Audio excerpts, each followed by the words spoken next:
Good morning, Hebrew Israelites and the rest of humanity. It is said that history belongs to the victor. That is a lie. History is factual and history is truth. Lies can never become history.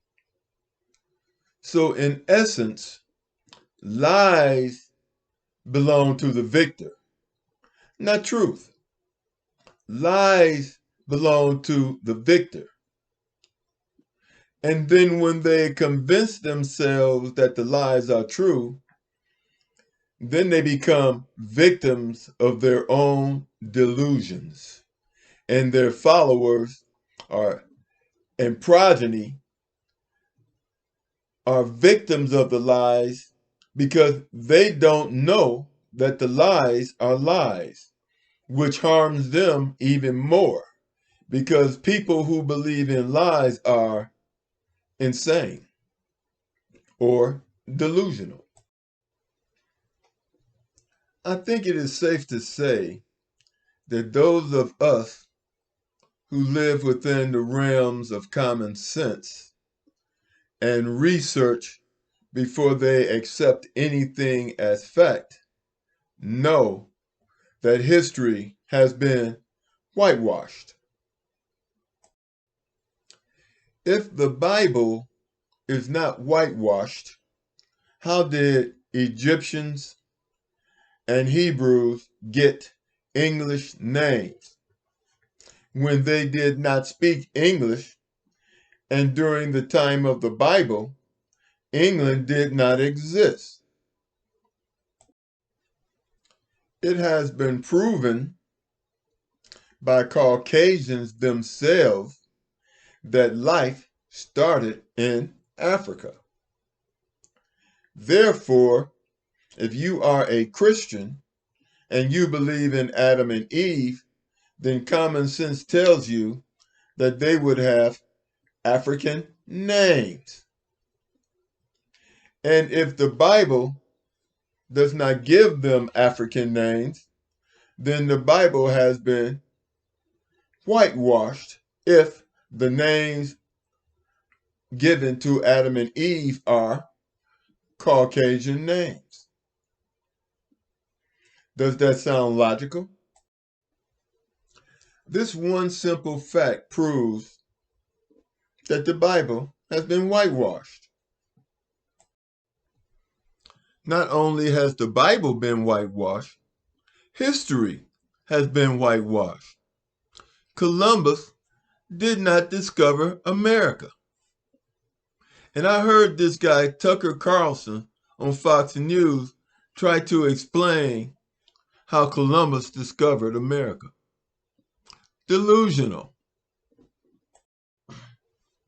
We read in Deuteronomy 28 that the Hebrew Israelites, God's chosen people, were cursed because they did not obey the 10 commandments or the covenant with God. It clearly states in Deuteronomy 28 that the curse was slavery. Yokes of iron would be placed around the Hebrew Israelites, God's chosen people's necks. They would be sold. They would have their families stripped from them. Their women would be raped. All of this happened to African Americans. It did not happen to Ashkenazi Jews or Sephardic Jews who are converts to Judaism. They are converts. But Jews are of the blood and they are 12 tribes. They are not a religion. They are 12 tribes with their own laws. The Bible has been edited by the Council of Nicaea under the orders of Emperor Constantine. Anthropologists and Bible scholars will tell you that the Bible It's Hebrew Israelite history. It is black history. That's what the Bible is, black history. Life started in Africa. There were no Caucasians there. The Egyptians became white when Anwar Sadat was assassinated, who was a black man, and he was replaced with Mubarak. Until then, Egyptians were black, and they had a black leader. But the country has been whitewashed the same way Native Americans have been whitewashed. We asked the question, how did these countries get conquered? The countries were conquered with diseases, measles, smallpox, and STDs killed off the population of these countries, and the women were raped by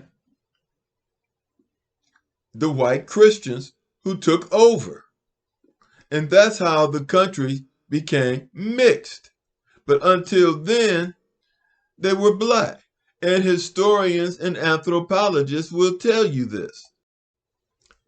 Hypnosis is a state of sleep that is brought on by suggestion. Brainwashing is a forcible indoctrination into a new set of attitudes and beliefs. The process of forcible indoctrination into a new set of attitudes and beliefs.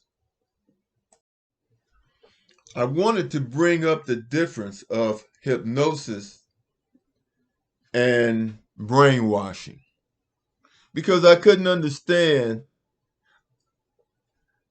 why people could believe what wasn't true. So I was kind of wondering, were people hypnotized? And the answer is no. It is definitely brainwashing, which is forced upon a person. So let me go back to slavery. Slavery is forced indoctrination. And this is the most interesting thing about slavery is this. It's that slaves were taught Christianity. They were taught to worship Jesus, not God. They were taught to worship Jesus. Then Jesus was depicted as a Caucasian. Jesus was depicted as a Caucasian. So therefore, slaves were indoctrinated and forced to worship Caucasians as God.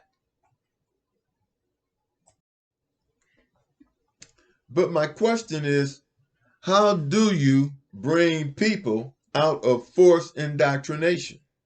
Well, the opposite always contradicts the negative. And to bring people out of forced indoctrination, you must present them with a truth in place of the lie, which is what Hebrew Israelites are trying to do. It's what the Bible is trying to do. It's one thing to not know that you are a Hebrew Israelite because you can't read the Bible.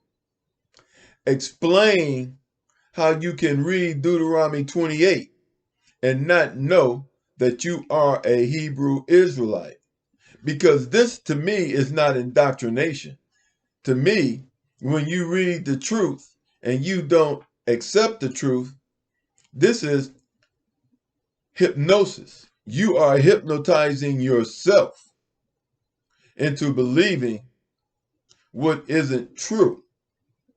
This has got to be hypnosis because no one is forcing you to accept a lie as truth. I'm going to do another post on Christianity following this, because Christianity, unfortunately, is not what it says it is to be. And the true Christians are actually the KKK. And Christianity and the enforcement of slavery was done by the Vatican in Rome, the same people who tortured and murdered Jesus Christ, the same people who prayed to a black Jesus but watched the masses pray to a white Jesus. To be continued. Like and subscribe, and I'll see you all in the next post.